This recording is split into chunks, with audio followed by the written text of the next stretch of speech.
আরো নিচের দিকে কাট, আরো নিচে। হ্যালো বন্ধুরা, সকালে কেমন আছো? দেখো, এই কালকে সন্ধ্যেবেলা এই গাছগুলো ছাঁটাই করেছিলাম, এখানে নিচে ফেলে রেখেছি। তাতেই দেখো এগুলোর মধ্যে, আরে এগুলো কাটাই ছাঁটাই করলে কাট ভালো হয়, মানে ঘন। এখন এইখানে এসছি নিচের বাগানে, দেখো এখানে কি সুন্দর কুমড়ো গাছ হয়ে আছে। এখান থেকে একটা বা দুটো কুমড়ো শাখা কাটবো। আর আমার সঙ্গে এসে দেখো কি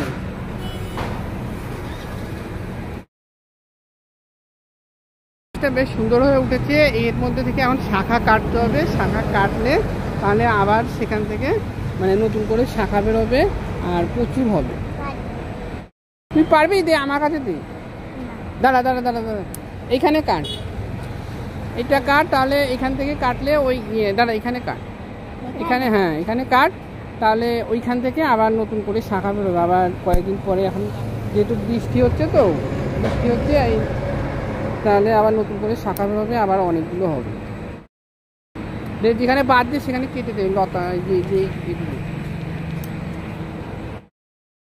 আরো নিচের দিকে কাট, আরো নিচে, আরো নিচে। হ্যাঁ কাট, এখন কাট, কাট, এইভাবে কাটলে ওইখান থেকে আবার বেরোবে। এই যে এখানে কাট, হ্যাঁ কাট কাট, এখানে কাট না, এখানে কাট। এরকম কিছু তুলে নেব, তাহলে বেশ দানা হতে এগুলো কাটা ছাটাই না করলে না গাছগুলো ভালো হবে না। এই গোড়ার দিকে কাটতে হবে,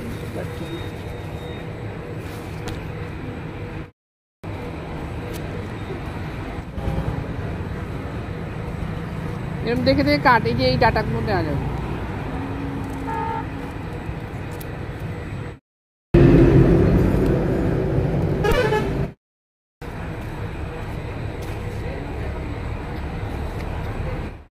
আসো মা, এদিকে, এই যে দেখো, এই দেখো এখানে কাট, কাট, আর উপরের দিকে কাট, আর উপরের দিকে, আর তো উপরে না, আর কাট, হ্যাঁ কাট।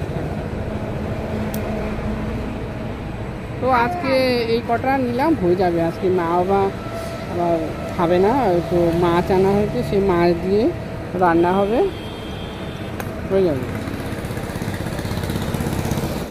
আজ এইটুকু হলে হয়ে যাবে, তাই আমি আর বেশি কাটবো না। তো যেহেতু এগুলো সম্পূর্ণ অর্গানিক, এগুলোর টেস্ট যারা খেয়েছে একমাত্র তারাই বুঝতে পারবে। টাটা, বাই বাই, সবাই ভালো থাকবেন।